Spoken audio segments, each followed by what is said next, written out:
পৌষ পার্বণ বাংলার এক ঐতিহ্যবাহী উৎসব, যা সাধারণত পৌষ মাসের পূর্ণিমা তিথিতে উদযাপন হয়। আর এই উৎসব মূলত কৃষির সঙ্গে সম্পর্কিত, বিশেষ করে ধান কাটার পরবর্তী সময়। পৌষ পার্বণে কৃষকরা নতুন ফসল ঘরে তোলার আনন্দে মাতোয়ারা হন। নানা ধরনের সাংস্কৃতিক অনুষ্ঠান, খাওয়া দাওয়া, মেলা, সামাজিক সমাবেশ অনুষ্ঠিত হয়। তার মধ্যে সবচেয়ে আকর্ষণ পৌষ সংক্রান্তিতে পিঠে পুলি সহ নানান খাদ্য সামগ্রী তৈরি।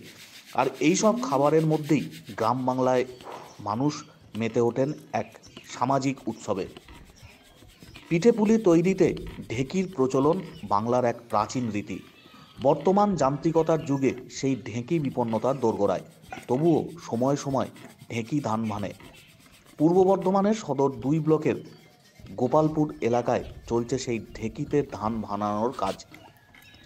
পৌষ পার্বণের সঙ্গে জড়িত গুরুত্বপূর্ণ ঐতিহ্য এই ঢেঁকির ব্যবহার। ঢেঁকি একটি প্রাচীন কৃষিকাজের যন্ত্র, যা মূলত ধান ভাঙার কাজে ব্যবহৃত হয়। ঢেঁকি দিয়ে ধান ভাঙা একটি সময় সাপেক্ষ এবং পরিশ্রম সাধ্য কাজ ছিল, তবে এটি ছিল কৃষকদের জীবনের একটি অবিচ্ছেদ্য অংশ।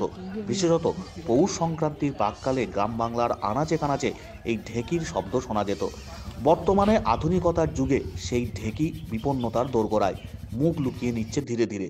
তবুও গ্রাম বাংলায় কোনো কোনো জায়গায় এখনও দেখা মেলে এই ঢেঁকির, যেমন পূর্ব বর্ধমান সদর ২ ব্লকের গোপালপুর এলাকায়। সময় মেনে মহিলারা এসে সমবেত হচ্ছেন। ঢেঁকিতে চলছে ধান ভাঙার কাজ। তা থেকে তৈরি চালের গুঁড়ো তৈরি হবে সুস্বাদু পিঠেপুলি।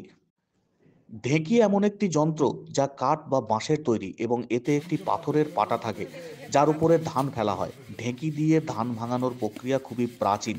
প্রক্রিয়ার মাধ্যমে চিরকালীন কৃষি জীবনের সম্পর্ক জড়িয়ে রয়েছে। ঢেঁকির শব্দ একটি নির্দিষ্ট ছন্দে শোনা যায়, যা গ্রামের জীবনের একটা আবেগ। গ্রামীণ সমাজে ঢেঁকি ছিল এক ধরনের সামাজিক উপাদানও। একসঙ্গে ধান ভাঙানোর সময় কৃষকরা একে অপরের সঙ্গে গল্প করতেন, কথা বলতেন, আনন্দ উল্লাসের মধ্যে সময় কাটত। কৃষক পরিবারের রমণীরা সেই ধান ভাঙার কাজে সমবেত হতেন। ঢেঁকি এবং পৌষ পার্বণ একে অপরের সঙ্গে জড়িত। শুধু কৃষকদের কাজে নয়, বরং সংস্কৃতি, ঐতিহ্য এবং সামাজিক জীবনের প্রতীক হয়ে উঠেছে এই ঢেঁকি।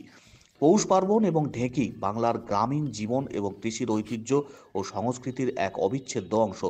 আজও আধুনিকতার মধ্যে কোথাও না কোথাও এই ঢেঁকির দেখা মেলে, যা সাংস্কৃতিক চেতনাকে উজ্জীবিত করে এবং পৌষ সংক্রান্তির সময়ে যা অনন্য আবেগ তৈরি করে।